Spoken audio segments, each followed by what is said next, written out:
कहते हैं कि पापा के सामने आपकी सारी होशियारी और सारी की सारी आपकी जो चतुराई है वो धरी की धरी रह जाती है, कोई काम नहीं आती और पापा से पड़ जाती है बुरी वाली डांट। ठीक यही हुआ है गुजरात सरकार के साथ, जहां पर आज मोरबी नगर पालिका को गुजरात हाईकोर्ट ने जमकर फटकार लगा दी है। जी हां, गुजरात सरकार को फटकार लगाते हुए जो कहा गया है गुजरात हाईकोर्ट की तरफ से वो बेहद ही दिलचस्प है, क्योंकि जो होशियारी गुजरात सरकार की तरफ से दिखाई जा रही थी उस होशियारी को गुजरात हाईकोर्ट ने पकड़ लिया है और उस होशियारी को पकड़ने के बाद ऐसी फटकार लगाई जिसके बाद गुजरात सरकार की जमकर फजीहत हो रही है।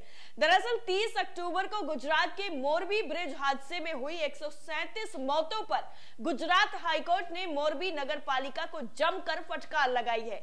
जस्टिस अरविंद कुमार और जस्टिस आशुतोष जे शास्त्री की बेंच ने मंगलवार को सुनवाई के दौरान जो कहा है वो जरा गौर से सुनिएगा। कहा गया है, नोटिस जारी होने के बावजूद मोरबी नगर पालिका की तरफ से कोई भी कोर्ट में हाजिर नहीं हुआ। वो ज्यादा होशियार बन रहे हैं, पहले जवाब देने कल हाजिर हो कोर्ट में। अब ये गुजरात हाईकोर्ट की तरफ से जब कह दिया गया है तो पूरी तरह से सुगबुगाहट वो नजर आ रही है, चाहे वो मोरबी नगर पालिका की हो या फिर राज्य सरकार की हो, क्योंकि जिस मामले को इतना ज्यादा जो है बड़ा होने के बावजूद दबाया जा रहा है उसमें किसी भी तरीके का कोई भी जो आगे की प्रक्रिया है वो राज्य सरकार की तरफ से नहीं देखी जा रही है।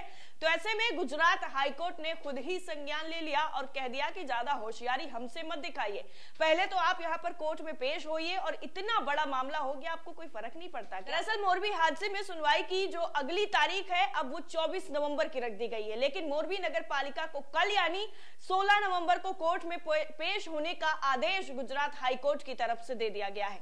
मोरबी सिविक बॉडी से कोर्ट ने 6 सवाल पूछे हैं। 6 सवालों में से सारे के सारे सवालों के जवाब कल देने होंगे। पहला सवाल, बिना टेंडर बुलाए रेनोवेशन का ठेका कैसे दे दिया? पुल की फिटनेस को सर्टिफाइड करने की जिम्मेदारी किसके पास थी?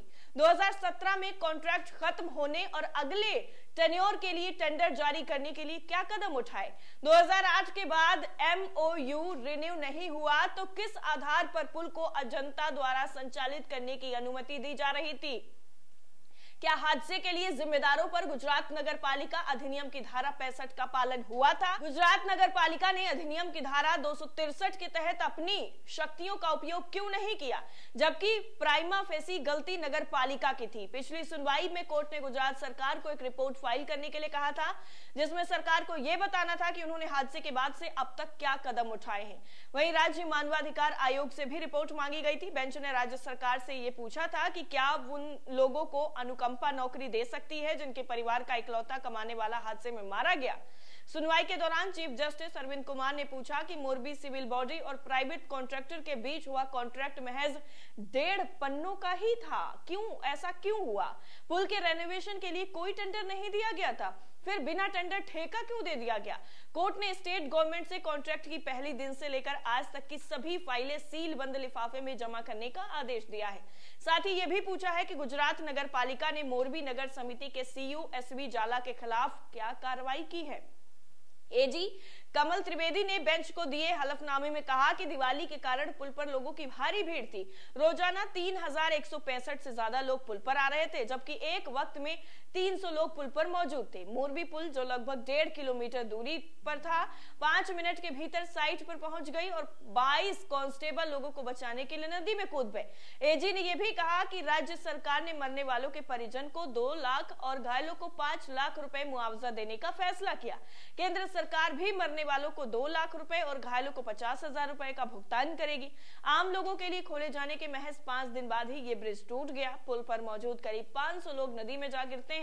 इनमें से 134 की मौत हो चुकी है। मृतकों में महिलाएं और 30 से ज्यादा बच्चे भी शामिल रहे।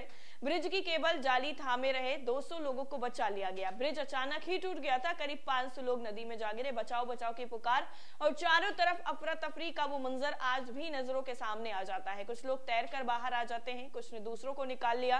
कई लोग टूटे ब्रिज पर जिंदगी और मौत के बीच झूलते रहे। कुछ लाशें लेकर अस्पताल की ओर दौड़ रहे थे। सुप्रीम कोर्ट ने सोमवार को मोरबी पुल ढहने की घटना की जांच के लिए एक न्यायिक आयोग के गठन की मांग वाली जनहित याचिका पर सुनवाई के लिए सूचीबद्ध होने पर सहमत हो गया था। मुख्य न्यायाधीश डी.वाई. चंद्रचूड़ और न्यायमूर्ति जे.बी. पारदीवाला की पीठ ने जनहित याचिका करने वाले वकील विशाल तिवारी की इस दलील पर गौर किया कि मामले की तत्काल सुनवाई की जरूरत है। बेंच ने पूछा, हमें कागजात देर से मिले, हम इसे सूचीबद्ध करेंगे, अत्यावश्यकता क्या है? वकील ने कहा, इस मामले में अत्यावश्यकता यह है क्योंकि देश में बहुत सारे पुराने ढांचे हैं, इस बात पर जोर देते हुए कि मामले को प्राथमिकता से सुना जाना चाहिए। गुजरात के दरअसल मोरबी में मच्छू नदी पर बना ब्रिटिश काल का पुल ढहने से मरने वालों की जो संख्या थी वो 134 है। तिवारी ने अपनी याचिका में यह कहा कि दुर्घटना सरकारी अधिकारियों की लापरवाही और घोर विफलता को दर्शाती है। जनहित याचिका में यह कहा गया कि पिछले एक दशक में हमारे देश में ऐसी घटनाएं हुई हैं जहां कुप्रबंधन, कर्तव्य में चूक और रखरखाव की लापरवाही के कारण बड़ी संख्या में लोगों के हताहत होने के मामले सामने आए हैं जिन्हें टाला नहीं जा सकता। आपको बता दें कि 7 नवंबर को ही सरकार को हाईकोर्ट ने नोटिस भेज दिया था और 14 नवंबर तक जवाब दाखिल करने का आदेश दिया था और आज इस पूरे मामले में हाईकोर्ट ने फटकार लगाते हुए राज्य सरकार को और मोरबी नगर पालिका को सवाल पूछे हैं। दरअसल गुजरात हाईकोर्ट मोरबी पुल हादसे पर स्वतः ही संज्ञान ले चुका है, जिसके बाद जनहित याचिका पर मंगलवार को सुनवाई आज हुई है। मुख्य न्यायाधीश अरविंद कुमार की अध्यक्षता वाली पीठ की अनुपलब्धता के कारण सोमवार को इस मामले पर सुनवाई नहीं हो सकी थी। मुख्य न्यायाधीश कुमार और न्यायमूर्ति आशुतोष शास्त्री की पीठ ने 30 अक्टूबर को हुए हादसे पर 7 नवंबर को राज्य सरकार, राज्य मानवाधिकार आयोग को नोटिस जारी करने के साथ ही सरकार से स्थिति रिपोर्ट भी मांगी थी। वहीं उच्च न्यायालय की वेबसाइट के मुताबिक मामले की जो सुनवाई थी वो आज होनी थी और इस पूरे मामले में सुनवाई हो गई। मोरबी में 30 अक्टूबर को मच्छू नदी पर ब्रिटिश काल में बने झूलता पुल के गिरने से महिलाओं और बच्चों सहित जिन लोगों की मौत हुई थी, उसके बाद सरकार ने उनको मुआवजा देने की बात की। जिनकी मौत हो गई थी उनको भी मुआवजा मिला, जो घायल हुए थे उनको भी मुआवजा देने की बात कही। उच्च न्यायालय ने 7 नवंबर को यह भी कहा था कि उसने पुल गिरने की घटना पर एक समाचार रिपोर्ट का स्वतः संज्ञान लिया है और इसे एक जनहित याचिका के रूप में दर्ज किया गया है। अदालत ने अपने आदेश में कहा था कि प्रतिवादी 1 और 2 यानी मुख्य सचिव और गृह सचिव अपने सोमवार तक एक स्थिति रिपोर्ट दाखिल करेंगे। राज्य मानवाधिकार आयोग इस संबंध में सुनवाई की अगली तारीख तक रिपोर्ट दाखिल करेगा। पुलिस ने मोरबी पुल का प्रबंधन करने वाले ओरेवा समूह के 4 लोगों सहित 9 लोगों को 31 अक्टूबर को ही गिरफ्तार किया था और पुल के रखरखाव के साथ साथ संचालन का काम करने वाली कंपनियों के खिलाफ भी मामला जो है वो दर्ज किया गया था। अब इस पूरी मामले में जो सुनवाई है वो 24 नवंबर को होगी, लेकिन कल जो जवाब दिया जाएगा मोरबी नगर पालिका की तरफ से और जो पेश होंगे वहां पर, उसमें क्या फैसला गुजरात हाईकोर्ट की तरफ से दिया जाता है, कैसे उन्हें फटकार लगाई जाती है, ये आने वाले वक्त में यानी कल पता चल जाएगा। इस पूरी रिपोर्ट को लेकर आपकी राय क्या है, कमेंट करके जरूर बताइएगा।